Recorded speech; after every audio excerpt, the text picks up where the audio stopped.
بسم اللہ الرحمن الرحیم۔ السلام علیکم ناظرین، حاضر خدمت ہے آپ کا میزبان عبدالقدوس تازہ ترین عالمی حالات و واقعات کے ساتھ۔ ناظرین، تاریخ شاہد ہے کہ مردہ قوموں کی دعائیں بھی قبول نہیں ہوتی۔ حکیم الامت حضرت علامہ محمد اقبال رحمۃ اللہ علیہ کا مشہور شعر ہے کہ تیرا تن روح سے نا آشنا ہے، تیرا تن روح سے نا آشنا ہے، عجب کیا آہ تیری نارسا ہے، تنے بے روح سے بیزار ہے حق، تنے بے روح سے بیزار ہے حق، خدائے زندہ زندوں کا خدا ہے۔ ناظرین، 17ویں اور 18ویں صدی عیسوی میں جب توپ کو میدان جنگ کی ملکہ کہا جاتا تھا تو فوجی دنیا میں یہ محاورہ مشہور ہو گیا تھا کہ اللہ تعالیٰ میدان جنگ میں اس کے ساتھ ہوتا ہے جس کا توپ خانہ اچھا ہوتا ہے۔ یہ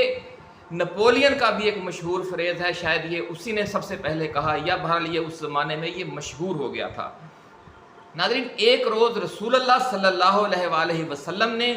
مدینہ کی آرڈیننس فیکٹری کا دورہ فرمایا، جہاں کاریگر مجاہدین کے لیے نیزے، تلواریں اور تیر کمان تیار کر رہے تھے۔ دوران گفتگو ان ورکر صحابہ کرام نے رسول اللہ صلی اللہ علیہ وآلہ وسلم سے سوال کیا کہ یا رسول اللہ، میدان جنگ میں تو غازی اور شہید ہونے والے مسلمانوں کے لیے جنت کی بشارت دی گئی ہے، ہمارا اگلے جہان میں کیا ہوگا؟ تو آپ نے ارشاد فرمایا کہ جنت کا ایک خاص حصہ ان لوگوں کے لیے مختص ہوگا کہ جو جہاد کرنے والوں کے لیے تیر کمان اور دیگر اسلحہ تیار کرتے ہیں۔ ناظرین، اس حدیث مبارکہ سے یہ اندازہ لگایا جا سکتا ہے کہ میدان جنگ میں دادش یاد دینے والے جو غازی اور شہید ہیں وہ تو ایک وقفے کے بعد میدان جنگ میں جاتے ہیں، لیکن جو اسلحہ ساز فیکٹریوں میں کام کرنے والے ورکرز ہیں وہ بھی مجاہدین ہیں، اور جنت کے ایک اعلیٰ درجے کی ان کے لیے بشارت دی گئی ہے، کیونکہ وہ ساری زندگی جہاد میں گزارتے ہیں اور جدید سے جدید اسلحہ تیار کر کے اپنے ملک اور قوم اور امت کے دفاع کو مضبوط بناتے ہیں۔ آج کا یہ شعر اور یہ تاریخی واقعات اور یہ حدیث مبارکہ ہمیں جنوبی لبنان پر خوفناک بمباری کی پیش گوئی پوری ہونے پر یاد آ گئی ہیں ناظرین، اور ہم نے آپ کے ساتھ شیئر کی۔ ہمارے پرانے ناظرین جانتے ہیں کہ لاہور کی بزرگ روحانی شخصیت حضرت بابا جی داتا دربار والوں نے کئی ماہ پہلے پیش گوئی کی تھی کہ اگر عالم اسلام بر وقت متحد نہ ہوا اور غزہ کے مسلمانوں پر اسرائیلی جارحیت کو نہ روکا تو ایک دن آئے گا کہ جنوبی لبنان پر بھی آتش و آہن کی بارش ہوگی، یمن پر بھی آگ برسے گی، اور پھر ایران پر بھی میزائلوں اور خوفناک بمباری کا ایسا وقت آئے گا کہ دنیا کانپ کر رہ جائے گی۔ ناظرین، غزہ کو تاخت و تاراج کرنے کے بعد اسرائیل نے اب لبنان پر بڑا حملہ کر دیا ہے، اور پچھلے 36 گھنٹوں کے دوران 300 بار بمباری کی گئی ہے، جس میں 500 لبنانی شہید اور 1500 سے زائد زخمی ہو چکے ہیں، اور یہ تعداد ہر گزرتے لمحے کے ساتھ بڑھتی جا رہی ہے۔ اس سے قبل ناظرین، پیجر دھماکوں اور واکی ٹاکی دھماکوں کے ذریعے بھی اسرائیل نے 37 لبنانیوں کو شہید اور 3000 کو زخمی کر دیا تھا، اور زخمیوں میں ایرانی سفیر بھی شامل تھے جو لبنان میں تعینات ہیں۔ کسی انقلابی بہادر کا قول ہے، شاید چی گویرا کا ہے، کہ قبرستان ان لوگوں سے بھرے پڑے ہیں کہ جنہوں نے ظلم کے خلاف اٹھ کھڑے ہونے کا فیصلہ اس لیے نہ کیا کہ کہیں مارے نہ جائیں۔ موت کے اسی خوف نے ناظرین عالم اسلام کو اجتماعی طور پر بھی اور انفرادی طور پر بھی سیاسی، سماجی، معاشی اور دفاعی ہر حوالے سے غلامی کی زندگی گزارنے پر مجبور کر رکھا ہے۔ اپنی سوچ اور اپنے کردار کو ٹھیک کرنے کی بجائے ہم پھر شکوہ یہ کرتے ہیں کہ ہماری دعائیں قبول کیوں نہیں ہوتی۔ اسی لیے ہم نے اقبال کا وہ شعر پڑھا کہ خدائے زندہ زندوں کا خدا ہے، عجب کیا آہ تیری نارسا ہے۔ یہ جو بڑی اہم، انہوں نے بالکل ایک سمندر کو کوزے میں چند اشعار میں 2 اشعار میں پرو دیا کہ آپ کی دعائیں قبول نہیں ہو سکیں، ہو سکتی اگر آپ ایک مردہ قوم ہیں۔ ناظرین، ہماری یہ پست سوچ کہ جناب ہماری دعائیں قبول نہیں ہوتی، اور پھر یہ بحث اس سوچ کے تحت اس حد تک آگے بڑھ جاتی ہے تو ہم لوگ پھر یہ باتیں کرنا شروع کر دیتے ہیں کہ دنیا میں اتنا ظلم ہو رہا ہے، قدرت کا انصاف کہاں ہے، اولیاء اللہ اور نیک لوگ حرکت میں کیوں نہیں آتے؟ پھر ہم اس طرح کی باتیں شروع کرتے ہیں، یعنی ہم اپنے گریبان میں جھانکنے کی ہمیں پھر بھی توفیق نہیں ہوتی۔ حالانکہ یہ بتا دیا گیا ہے کہ رب کائنات کی جو یہ دنیا ہے یا کائنات ہے، یہ اتنی بڑی ہے کہ دنیا کے چند لوگ تو کیا پوری دنیا بھی تباہ ہو جائے تو اللہ رب العزت کو ایک مچھر کے پر کے برابر بھی فرق نہیں پڑتا۔ اب خلا میں جا کر اور طاقتور خلائی دوربینوں کے ذریعے انسان نے اپنی آنکھوں سے یہ دیکھ لیا ہے کہ ہماری زمین کی جو حیثیت ہے وہ واقعی پوری کائنات میں ایک مچھر کے پر کے برابر بھی نہیں ہے۔ تو دیکھیں، آج سے 1500 سال پہلے یہ بتا دیا گیا کہ اگر یہ پوری دنیا بھی ختم ہو جائے، سارے انسان بھی مارے جائیں، تو بھی اللہ رب العزت کو ایک مچھر کے پر کے برابر بھی فرق نہیں پڑتا۔ اور جب اوپر گئے ہیں اور بڑی بڑی دوربینوں سے دیکھا ہے تو ہزاروں لاکھوں اربوں نوری سال کے فاصلے پر بھی کائنات ہی کائنات ہے، سیارے ہی سیارے ہیں، کہکشائیں دنیایں ہیں، اور یہ ابھی پہلا آسمان ہے، اس کے بعد آگے کیا ہے اللہ جانے۔ اتنی بڑی کائنات ہے مالک کی۔ المیہ یہ ہے ناظرین کہ صدیوں کی غلامی کی وجہ سے جو دین کا اصل حصہ ہے وہ ہماری نظروں سے اوجھل ہو گیا ہے، جو اصل پیغام ہے، اور ہم نے دنیاوی کیریئر اور دنیاوی کامیابیوں کو ہی سب کچھ سمجھ لیا ہے۔ اللہ سے تعلق بھی ہمارا صرف عبادات تک محدود ہو کر رہ گیا ہے، اور رسول اللہ صلی اللہ علیہ وآلہ وسلم کی یہ حدیث مبارکہ یا تو ہم تک پہنچی ہی نہیں یا ہمیں بھول گئی ہے کہ دین میں عبادات کا حصہ اتنا ہی ہے کہ جتنا ایک شخص کسی سمندر یا دریا سے وضو کے لیے پانی لیتا ہے۔ باقی تمام دین جو ہے وہ امر بالمعروف و نہی عن المنکر ہے۔ اس حدیث کے راوی ناظرین اتنے عظیم ہیں کہ ہمارے علماء کرام کو یہ حدیث سب سے پہلے پڑھانی چاہیے، لیکن عبادات پر بہت زیادہ زور دینے والا پورا سسٹم اگر یہ حدیث بیان کی جائے اور بار بار بیان کی جائے تو پھر یہ پورا سسٹم جو عبادات پر زور دیتا ہے وہ ہل کر رہ جاتا ہے۔ اگر یہ اس لیے آپ میں سے اکثر نے یہ حدیث مبارکہ سنی ہی نہیں ہوگی تو اب ان کے اس حدیث مبارکہ کے جو دو عظیم راوی ہیں ان کے نام سن لیں۔ ایک راوی ہیں حضرت ابو بکر صدیق رضی اللہ تعالی عنہ خلیفہ اول، اور دوسرے ہیں حضرت علی رضی اللہ تعالی عنہ خلیفہ چہارم اور شیر خدا، اور رسول اللہ صلی اللہ علیہ وآلہ وسلم کے داماد بھی ہیں، چچا زاد بھائی بھی ہیں۔ ساری زندگی آپ نے رسول اللہ کے ساتھ گزاری ہے، اور حضرت علی کا فرمان ہے کہ مجھے رسول اللہ صلی اللہ علیہ وآلہ وسلم نے علم اس طرح سکھایا کہ جس طرح چڑیا اپنے بچے کو دانہ دن کا چگاتی ہے۔ تو ناظرین، یہ ان لوگوں کی بیان کی ہوئی حدیث ہے، اس میں کوئی شک بھی نہیں ہے، لیکن اس کے باوجود یہ حدیث جو ایسی احادیث ہیں جن میں عبادات کو اس کا مقام دیا گیا ہے لیکن پورے دین کو عبادات نہیں بنایا گیا، تو ایسی حدیثیں ہم جان بوجھ کر بیان بھی نہیں کرتے۔ اگر عبادات کے ذریعے ہی ناظرین اللہ کو راضی کیا جا سکتا ہوتا تو رسول اللہ صلی اللہ علیہ وآلہ وسلم کا نواسہ، جنت کے نوجوانوں کا سردار، پورے خاندان کے ساتھ کٹ مرنے کے لیے کربلا کا رخ نہ کرتا۔ سارا زور نمازوں، عمرہ اور حج پر لگا دیا جاتا اس زمانے میں بھی، تو تاکہ بھی ٹھیک ہے اللہ کو راضی کرنا ہے نا، کیوں اس پنگے میں پڑنا ہے؟ پھر یہ سوچ ہوتی، لیکن یہ سوچ نہیں ہے کیونکہ یہ اسلام ہی نہیں ہے۔ دور نبوی میں بھی اور خلافت راشدہ میں بھی ناظرین صحابہ کرام کی زندگیاں جنگوں اور جد و جہد کی صحبتیں برداشت کرتے ہوئے نہ گزرتی اگر عبادات کا اتنا غلبہ کر لیا جاتا دین اسلام پر۔ رسول اللہ صلی اللہ علیہ وآلہ وسلم پورے گھرانے اور تمام مسلمانوں کے ہمراہ شعب ابی طالب میں فاقوں اور پناہ گزینی کی زندگی 1.5 2 سال 2.5 سال تک نہ گزارتے۔ یہ کس لیے گزاری گئی ہے؟ اس لیے کہ امر بالمعروف و نہی عن المنکر، اللہ کے پیغام کو آگے پہنچانے کے لیے جو جد و جہد کرنی پڑتی ہے وہ اصل اسلام ہے۔ اور سفر طائف کے دوران پتھروں کی بارش سے بھی لہو لہان نہ ہوتے۔ یہ ناظرین ایک سیدھی سادی بات ہے کہ اللہ رب العزت نے ہمیں دنیا میں سیر سپاٹے، پکنک منانے، دعوتیں کھانے، دعوتیں کرنے، موج میلے کے لیے نہیں بھیجا ہوا۔ یہ دنیا ایک کمرہ امتحان ہے، اور اس امتحان میں عبادات کا حصہ اتنا ہی ہے، یعنی اس میں اتنے ہی سوال ہیں۔ اگر سمجھ لیں کہ 100 نمبر کے سوال ہیں تو 5 نمبر زیادہ سے زیادہ آپ لگا لیں۔ 95% کیا ہے؟ یعنی جتنا کوئی بندہ دریا سے یا سمندر سے وضو کا پانی لیتا ہے وہی عبادات کا حصہ ہے۔ باقی پورا دریا، پورا سمندر عملی زندگی کی جد و جہد ہے،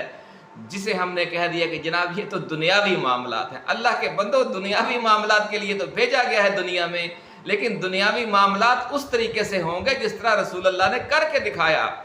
آل رسول نے کر کے دکھایا، صحابہ کرام نے کر کے دکھایا۔ ہمیں اس راستے پر چلنا ہے۔ ناظرین، یہ عملی زندگی سے ہم غافل ہیں اور اس کا نتیجہ ہمارے سامنے ہے۔ اس کی ایک وجہ یہ بھی ہے کہ ہم نے اپنے بزنس کو اپنا خدا بنا لیا ہے، اپنی جائیداد کو اپنا خدا بنا لیا ہے، اپنے اقتدار کو اپنا خدا بنا لیا ہے، اپنے کیریئر کو اپنا خدا بنا لیا ہے، اپنے اسٹیٹس کو اپنا خدا بنا لیا ہے، اپنی سیاست کو اپنا خدا بنا لیا ہے، اپنی معیشت کو اپنا خدا بنا لیا ہے، اپنی سوشل لائف کو اپنا خدا بنا لیا ہے، اور اپنے مال و دولت اور بیوی بچوں اور اہل خانہ کو اپنا خدا بنا لیا ہے۔ ہمارے تمام فیصلے انہی کی مرضی و منشا کے مطابق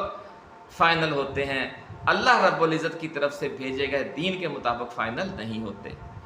اور اگر فائنل ہوتے بھی ہیں تو دین کا جو ہماری سمجھ ہے وہ آپ کو پتہ ہی ہے کہ جس کا بھی ہم نے ذکر کیا کہ ہم سارا جو دین ہے وہ صرف عبادات کو سمجھ بیٹھے ہیں، اور باقی تمام کام جو ہے وہ سب ہمارے اسلام کی روح سے ناآشنا ہیں۔ تعداد میں 2 ارب ہونے کے باوجود ہماری حالت اسی لیے یہ ہے کہ ہمیں باری باری ذبح کیا جا رہا ہے اور ہمیں پھر بھی ہوش نہیں آ رہا۔ ناظرین، ہم اہل عراق اور اہل کوفہ پر تو بڑی تنقید کرتے ہیں کہ انہوں نے امام حسین علیہ السلام اور رسول اللہ صلی اللہ علیہ وآلہ وسلم کے خاندان کا ساتھ کیوں نہ دیا۔ اس زمانے میں جو کمیونیکیشن سسٹم کی صورتحال تھی وہ آپ کے سامنے ہے۔ مسلمانوں کی جو اکثریت تھی، عوام تھے جو، اس کو تو بہت بعد میں جا کر پتہ چلا کہ جناب کیا ظلم ہو گیا ہے کربلا میں، لیکن جب پتہ چل گیا تو پھر اتنی نفرت اٹھی مسلم امہ میں، اور ایسے ایسے لوگ باری باری وہاں پر بغاوت کرتے رہے، اور آخر کار وہ اتنی نفرت پھیل گئی کہ بنو امیہ کی جو حکومت ہے وہ ایک انقلاب کے ذریعے اکھاڑ پھینکی گئی۔ لیکن ناظرین، آج جو غزہ میں جو کربلا برپا ہے،